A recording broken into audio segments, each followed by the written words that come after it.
Olá, seguimos com nossa série de vídeos sobre a Sagrada Escritura, hoje falando sobre o Antigo Testamento.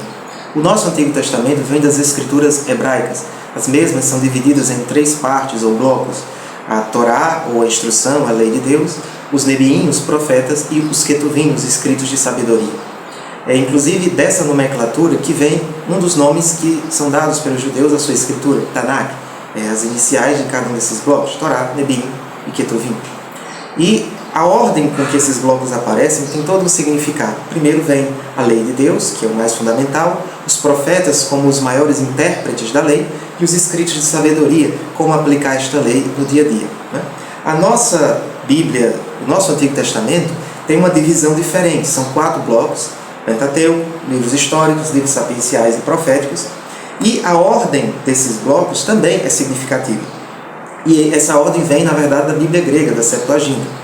E a Septuaginta conclui com os profetas. E por que essa ordem foi adotada pelos cristãos? Porque alguns profetas falaram sobre a vinda do Messias.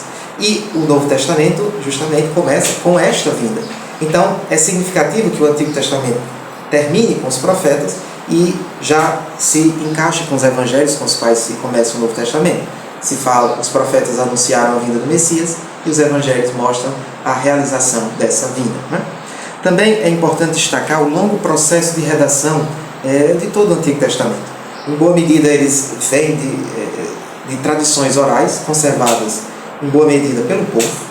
Então, o povão conservou as tradições, os costumes, as leis, mas foram colocadas por escritas por aqueles que dominavam esse conhecimento da língua, da escrita, que seriam os escribas, geralmente nas escolas, nos templos e nos palácios, inclusive fazendo certa reinterpretação de muitas dessas tradições. Por isso que até mesmo é possível encontrar na Bíblia diferentes interpretações, diferentes mensagens, até mesmo no mesmo livro. Isso significa que houve um processo muito longo, complexo, de redação de cada um desses textos. Inclusive até esse conflito entre tradições mais populares e as tradições das cortes que colocaram por escrito esses ensinamentos, essas histórias. O primeiro bloco, como dito, é o Pentateuco. Ele conserva narrativas, leis, tradições, genealogias, enfim. No passado havia uma teoria que foi até usada por muito tempo para descrever a origem do Pentateuco. Era chamada hipótese documentária, que foi defendida principalmente por Wellhausen no final do século XIX. E essa hipótese documentária dizia que haveria 4 blocos no começo, 4 documentos que deram origem ao Pentateuco. Seria o javista, eloísta, deuteronomista e sacerdotal. Hoje se entende que não tem como isso ter acontecido. Primeiro porque existem algumas lacunas, não há um encaixe muito bem de todos os textos do Pentateuco dentro desses 4 blocos. Depois que é muito complicado você acreditar que naquela época já existiam esses textos todos prontos, elaborados, e simplesmente foram utilizados pelo Pentateuco. Acredita-se hoje muito mais em tradições que inspiraram e deram origem a esses textos, e não somente 4, mas várias, do que propriamente blocos já escritos. E, inclusive, uma outra hipótese interessante sobre a estrutura do Pentateuco é que ele tem a forma quiástica. O quiasmo é uma organização da escrita em que se tem um assunto no começo e ele se repete no final, depois um assunto aqui e é retomado de novo, até chegar no centro, e onde estaria a mensagem mais importante. No caso dessa teoria, o centro do Pentateuco seria o Levítico, e no centro do Levítico a mensagem sobre o dia do perdão, o Yom Kippur. Isso para dizer que a grande mensagem central do Pentateuco é a misericórdia e o perdão de Deus. É claro que essa é uma hipótese, mas muito significativa na sua mensagem. Além do mais, é importante olharmos também para outro longo processo de formação, que foi o dos livros históricos. A visão que o povo de Israel tinha de história é diferente da nossa. Não se tratava de narrar os acontecimentos tal qual aconteceram, mas perceber a presença de Deus no meio dos acontecimentos e uma mensagem que ele queria passar. No bloco dos livros históricos se destacam 2 grupos: a chamada historiografia deuteronomista e a historiografia cronística. A historiografia deuteronomista é um conjunto de livros, no caso Josué, Juízes, 1 e 2 Samuel, 1 e 2 Reis, que tem um conjunto de reflexões mais ou menos bem organizadas. Num primeiro momento, surgiu antes do exílio, na época do rei Josias, por exemplo, e estava muito focada na ideia de justificar a promessa da descendência davídica, em dizer que era preciso adorar a Deus apenas no templo de Jerusalém, portanto uma centralização do culto. Mas depois do exílio, a reflexão, a visão de história passou a ser bem diferente, inclusive bem crítica aos reis. E aqui é importante destacar mais uma vez o que foi o exílio da Babilônia. O Império da Babilônia invadiu o reino de Judá, destruiu o templo, destruiu a cidade de Jerusalém, a capital, e levou para o estrangeiro a elite do país. E nesse período que foi de extrema dor, também foi de muita criatividade, porque a única coisa que tinha restado como pilar da fé do povo era a lei. A fé de Israel estava alicerçada basicamente em 4 pilares: o rei, a terra, o templo e a lei.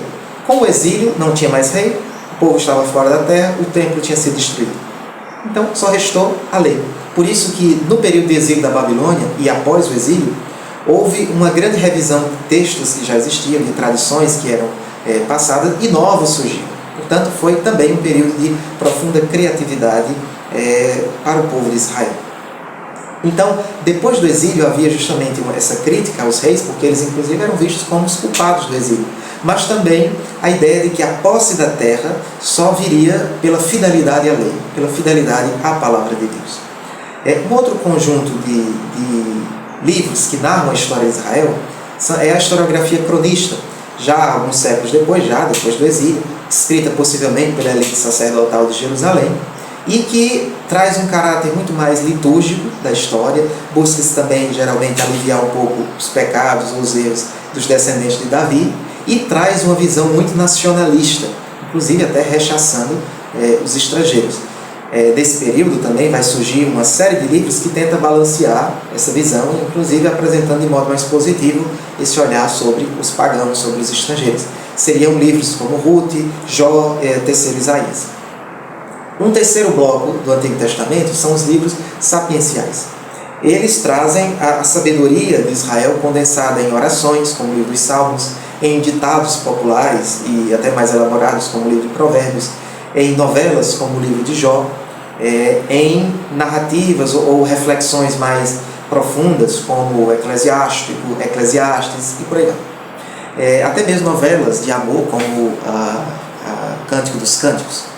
Esses livros mostram como a sabedoria de Deus, como a sua palavra, ela pode ser vivida no cotidiano da vida. E a sabedoria de Israel tem a ver, sobretudo, com o temor do Senhor, que não é ter medo de Deus, mas é um profundo respeito ao Senhor e ao próximo, portanto, obedecer à sua vontade. Um quarto e último bloco do Antigo Testamento são os livros proféticos. Os livros proféticos trazem as tradições de algumas figuras importantes do povo, e é bom recordar que a profecia em Israel é diferente da profecia em outros países. Fora de Israel, a profecia estava muito ligada a um caráter mágico, de adivinhação, geralmente eram muito favoráveis aos reis. A profecia em Israel era diferente, era até muito crítica aos governantes, porque o profeta entendia que até mesmo o rei estava submetido à lei, à palavra de Deus.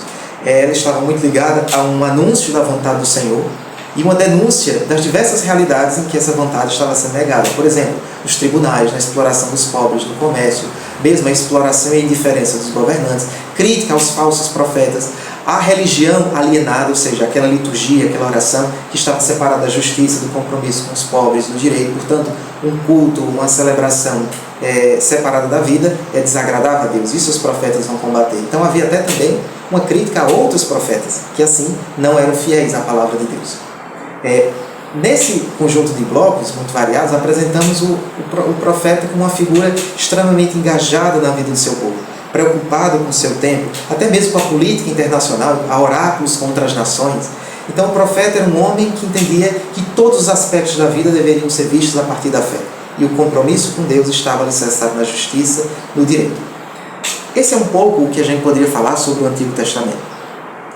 No próximo vídeo falaremos sobre o Novo Testamento e também sua divisão, os diversos blocos que o compõem. Esperamos que esse vídeo possa ter provocado o desejo de aprofundar a reflexão sobre a Bíblia e sobre o Antigo Testamento, e até mesmo desmistificar uma visão que a gente tem muito negativa, como se fosse simplesmente um bloco, uma parte muito difícil da Bíblia, ou só com castigos, com ameaças. É preciso olhar a Bíblia a partir do Espírito que a inspirou. entendendo que a palavra de Deus, no meio de todas essas limitações e condicionamentos históricos, continua a nos interpelar para vivermos o seu amor, a sua vontade hoje. Até o próximo vídeo sobre o Novo Testamento.